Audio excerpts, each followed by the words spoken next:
Mark. Hey, Carlos. How you doing? I'm good. How are you? I'm doing great. Good to hear. I just got back from a road trip I know. in this large 3-row SUV. Yeah. Probably similar class as Honda Pilot. You'd think maybe that's a little bit bigger. Yeah, absolutely. It's out of the price range, but something like a Volvo XC90. Yeah. 3-row-ish.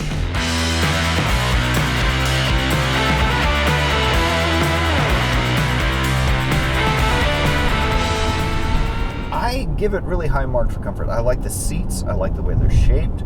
I don't know if these are heated or if They're heated. Not ventilated. Where's the button for that? It's right here. Oh, okay. Yeah. I wish they were ventilated. I get a little swampy in LA, but Swampy in LA. Yeah, that's actually the name of my band. My new hit single. But ride quality, it's actually really smooth considering how well it handles for a 3-row SUV. What's your take? You actually logged a whole bunch of miles last week in this. Yes, yeah. I spent 8 hours driving to Tahoe and 8 hours driving it back. I generally liked the seats, even though I couldn't find the lumbar controls. I didn't look that hard, apparently, but I remember driving this thing going, man, I wish I could adjust lumbar. That said, 8 hours on the road is a long time to drive. I didn't feel fatigued afterwards. Not more than you normally would from focusing on the road for that amount of time. The seating position was comfortable, except for the fact that my natural seating position puts me kind of close to the wheel, not close where like the steering wheel's in my chest, but close enough where my knee was up against the dash. And I had to adjust a few times to make sure I was comfortable. These are very, very small complaints. On balance, I liked it. There's one thing that sets this car apart from its competition. It's 3 things. What's the other 2? Zoom, zoom, zoom. Oh, you're dead to me now. Zoom, zoom, zoom, zoom. Stop. It's handling. Zoom, zoom, handling. zoom. It handles really well for a car this size. Now, I'm not going to be tearing up this canyon road like I'm in a Miata or anything, but it's really quite good. I mean, we're not getting all these residual bumps and stuff. It feels solid and kind of confidence-inspiring. Yeah, the sporty handling is good for roads like this, of course, but what people often forget is that it also manifests when you're driving around town, when you're on an on-ramp, when you have to make an emergency lane change. There's a lot of things that happen in your day-to-day experience that you may not realize are benefited by good handling. If a car is sloppy, if it's got bad steering, it never feels confident regardless of the road that you're driving it on. Steering in this is pretty precise, nicely weighted, so when you're flying up an on-ramp, as you are because you have plenty of power, this feels good in the process and gives you lots of confidence. We're in the back seat of a Mazda CX-9. Yes. This is where it gets real. Real comfortable. Oh, it actually is, though. A lot of legroom. There is, and whoa, slidey. Look how far it goes. That's like, so it slides that far forward because people need access to the 3rd row. I do. You do. This is how you can really annoy your parents, by doing this. We are professionals. This is the professional song. But the good thing is, all that travel kind of gives you a little more flexibility, cargo versus passenger. For sure. Too. And headroom wise, I'm totally fine. I'm 5'10". I don't have like crazy long torso or totally short legs, so average adult is going to be totally fine back here for a road trip. The front seat, the passenger seat, was in the position I was sitting in when I was there, so I'm effectively sitting behind my virtual self. Yeah. I have a couple inches of legroom, no problem. Could you slide that back a little bit? Because when you're forward, it's okay. And let's put this guy down. You got 2 USB ports here, which is really nice. A lot of storage there, which is good. Cup holders. Ooh, I recline too. Auto. Ooh, nice. Looks like some weird workout exercise equipment. It's my core. Vents for the back passengers, which is really nice. And also you can have some climate controls. So you can do auto, off, temperature up and down, and adjust the fan speed too. That's really nice stuff to have for backseat passengers. Automatic climate control. This car pays more attention to back passengers than I normally do. This is the cargo area behind the 3rd row seats, which is a little limiting, but not much more than any other 3-row SUV, right? I'm going to Vanna White this like you've never seen it before. Ooh. I'm a bad Vanna White.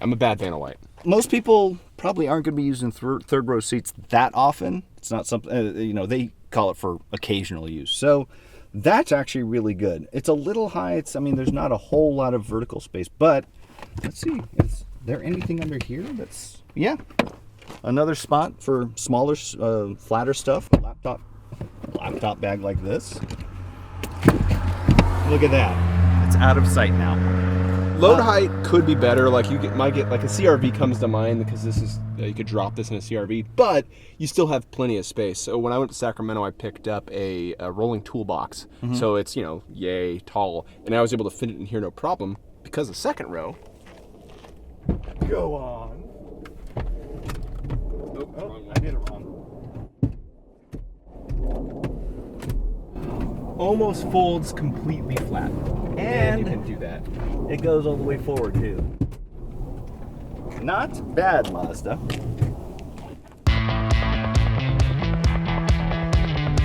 So a couple things I really appreciate.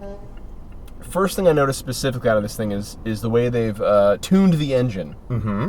This engine feels grunty and powerful in a way you would not expect from a 3-row SUV. But the funny thing is, when you look at the output numbers, it really isn't. Yes. It's the way they worked the turbos, where those turbos get spinning way earlier than a typical turbo would. The way engine development typically works, speaking as a master engineer in engine development, you see a horsepower rating, but yes. You often don't see or don't recognize when that horsepower is happening.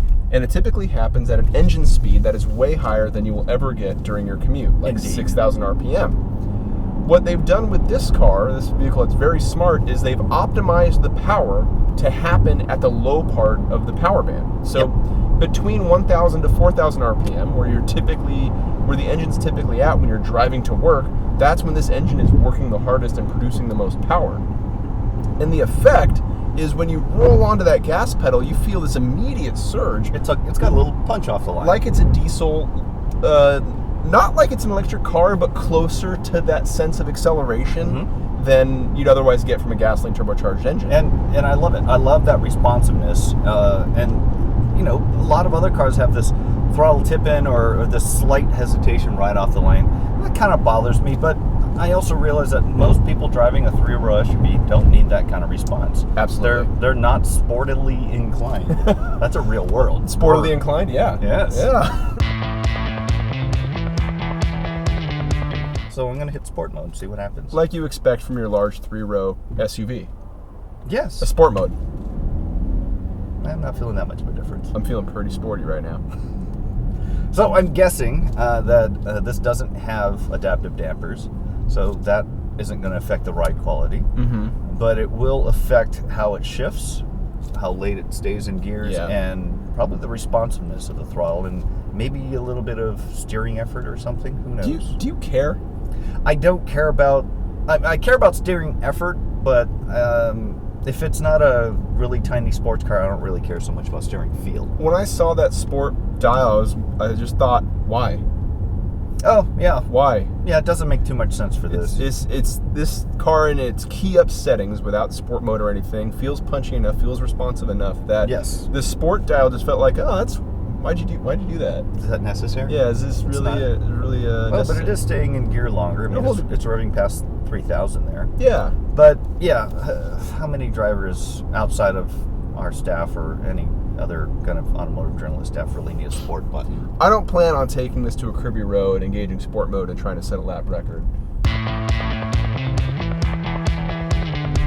Generally, this interior is pretty nicely laid out.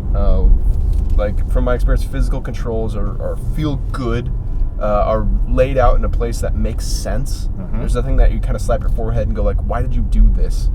And I think a lot of that has to do with that there isn't any capacitive stuff. Like there's no touch sensitive stuff. It's all physical buttons and knobs and dials and switches, which means you can adjust stuff without having to look at it. Mm-hmm. That's really good. That's a good thing. Capacitive switches are terrible across the board. Yes, Stop really doing them. Yes. Yes. And it's even worse. You're in the Midwest and it's cold and you're wearing gloves. Yeah. They're not going to work. Nothing works. I know. Now, I like the way, I totally agree with what you just said, but I also want to add that they put the buttons in places that make sense, and they're grouped together well, too. Even on the steering wheel. I mean, I like cruise control buttons on the right, and I like the volume and skip stuff on the left. And yeah, I mean, everything's just kind of laid out smartly. Small point, you want volume control on the steering wheel on the left. Yes. If it was on the right, why aren't you just adjusting the volume with your right hand on the knob anyway? There you go. Right? There you go. I want it on the left though, but because if I'm doing a manual shift like I should be right now on this road, it frees you up. This Mazda CX-9 has a technology like most other new cars, Bluetooth. What if I were to tell you, though, that everybody I called on this Bluetooth system said this was the best Bluetooth system I'd ever called anybody on? Really? Where are the mics? I don't know. It might be these guys up here. Maybe that right maybe there. that. But I called my girlfriend as I was driving back because I'm stuck on I-5 and it smells like cow poop and everything's terrible on that road. But I called her and she says, "Are you on Bluetooth?" And I say, "Yeah." She says, "It sounds like you're using the headset." The Bluetooth system was that good. That's not something you often think about because when you're driving the car, you make the Bluetooth call, you don't have to suffer through the road noise and all that. It's not something we evaluate either. Exactly. One thing I really like from Mazda on the premium level is this dial infotainment controller. Yeah. They're the only ones in the non-premium, I think, that use a dial. Well, no, I guess nobody else does, do they? Everyone else is mostly touchscreen. Yeah, that's an interesting point. To that point, though, I do wish this had Apple CarPlay or Android Auto. Yeah. The navigation system, while it works, it's fast, it's easy to use, it just looks dated. And on top of that, after Apple CarPlay started getting more prevalent, I started relying on it a lot more. And it's so much easier if you're an iPhone user because it's the same interface. Everything kind of works the same and has this familiarity that's kind of nice about it. And this is a good-looking SUV. It really is. Wow, right? Yeah. I mean, Mazda's current design on the whole, from the Mazda 3 all the way up to this, I really, really like. It's graceful, it's sleek, it's got some nice edginess to it, but it's not, I don't know anyone that doesn't like this design. Everyone seems to gravitate towards it. My favorite part is the front end. The front end is this very sculpted, not aggressive, but a standout like design feature that looks like no other large 3-row non-premium SUV out there. Like this is easily the best looking one in the class. I agree. It gives this car a presence. I park this car, I get gas, I go into the place to grab water, walk out, I'm like, wow, that's a really striking looking car. This is one of those rare SUVs where you walk up to it and you start feeling kind of good about it. Yeah, absolutely. Yeah. And I think the design somewhat gets less interesting to the rear. The rear 3/4 kind of gets a little bit more generic. Yeah. But I still feel good about the front end. And when I pulled up to people's houses that I was going to visit along my road trip, the most common thing I got was, "Is that an Infiniti?" Oh. Which was a really interesting point of comparison. I was like, no, it's a Mazda, this is a CX-9, blah, blah, blah, blah, blah. But people immediately jumped to the premium brand vehicles for a point of comparison.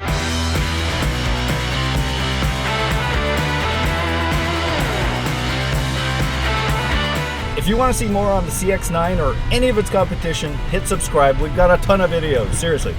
Tons. And more coming. Yes. More videos are coming.